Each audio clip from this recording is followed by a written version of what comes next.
ahí en este momento. El Brexit no solo es una mala noticia para las economías del Reino Unido y de la Unión Europea, también lo es para Estados Unidos, justamente el principal socio comercial de México. Para analizar este tema y para analizar a México después del Brexit, me comunico ahora con Carlos Capistrán, economista en jefe para nuestro país de Bank of America, Merrill Lynch. Carlos, buena tarde. Han pasado 6 días desde el referéndum en el Reino Unido. ¿Qué balance se puede hacer en términos de sus implicaciones en los mercados financieros? Hola, ¿qué tal, Víctor? Muy buenas tardes. Un saludo a ti y a tu auditorio. Pues sí, han sido días muy volátiles. Hemos visto bastante volatilidad en el precio de los activos, sobre todo en la parte de los tipos de cambio. Afortunadamente, en el día de hoy ya vimos un regreso importante en varios de los activos. Lo vemos, por ejemplo, reflejado en el precio de nuestra moneda, que al mayoreo está en alrededor de 18.50. Después de que recordemos que justo en la noche, mientras nos íbamos enterando de los resultados del referéndum en Reino Unido, pues llegó a tocar en algún momento 18.50.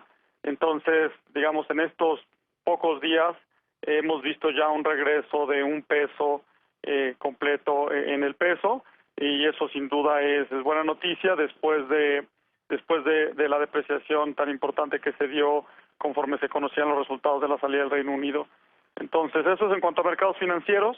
Sin embargo, pues todavía viene la parte, como mencionabas hace un momento, del impacto que va a tener la salida del Reino Unido sobre el crecimiento económico, y ahí estamos esperando un impacto importante.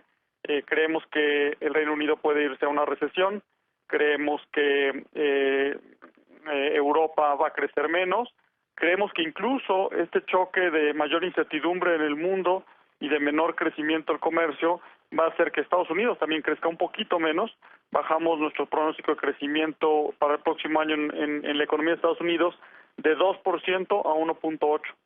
¿Esto qué significa para nosotros? Pues que va a ser más difícil crecer y por lo tanto tenemos riesgos a la baja para nuestros pronósticos.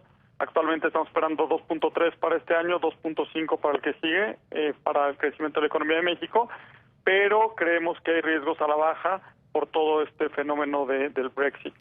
Carlos, el otro tema es la inflación. Ya mencionabas el riesgo que hay para el crecimiento económico de México, pero ¿cuál es el riesgo para la inflación a partir de la volatilidad del peso? Pues ciertamente, conforme el peso se deprecia, eso aumenta la probabilidad de que haya un traspaso hacia los precios. Hay que recordar que no hemos visto ese traspaso, que ha habido temores de que se dé desde que el peso estaba en 13, se movió a 18 y vemos que la inflación no solo no subió, sino incluso bajó. Y ahora, conforme el peso se ha depreciado, tampoco hemos visto un traspaso importante a la inflación general. Lo único que hemos visto es lo que denominamos un cambio en precios relativos.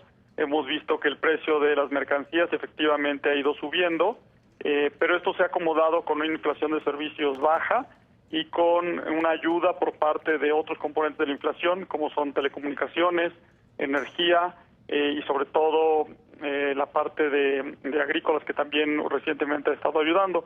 Entonces no hemos tenido una inflación alta, seguimos con la inflación por debajo del 3%. Sí creemos que un peso tan débil como lo tenemos ahora va a afectar a la inflación en los siguientes meses y creemos que va a llegar arriba del 3% para el cierre del año, incluso podría llegar hasta el 3,5% del siguiente año, con riesgos al alza. Lo que es muy importante es considerar que el tipo de cambio está actuando como un amortiguador de los choques externos, y que en la medida en que no genere una inflación muy alta y en la medida en que no contamine los precios de los servicios, pues va a seguir funcionando como amortiguador de manera muy importante, porque le va a permitir al Banco Central no reaccionar ante esta debilidad del peso, para que nos siga apoyando, por ejemplo, con vía exportaciones. Entonces, sí, dime. No, en ese sentido te quería preguntar, estamos a menos de 24 horas de conocer la decisión de política monetaria del Banco de México. ¿Qué es lo que esperan ustedes? ¿Que la tasa se mantenga en su nivel en que está o podría haber alguna sorpresa al alza de Banco de México? Bueno, en Bank of America Merrill Lynch estamos esperando que Banco de México mantenga las tasas en donde están actualmente, en 3.75%. No esperamos ningún movimiento al alza. a pesar de la depreciación que se observó inicialmente con Brexit. Nosotros creemos, y eso es una visión global de Bank of America, que la respuesta de los bancos centrales ante el fenómeno de Brexit es de apoyo a las economías. No solo están muy pendientes, como ya lo han declarado, el mismo gobernador Carstens lo declaró desde Basilea como presidente del comité más importante del BIS, están pendientes para evitar un problema financiero, pero también están apoyando a las economías. Entonces esperamos que, por ejemplo, en Reino Unido bajen las tasas de interés para apoyar a la economía.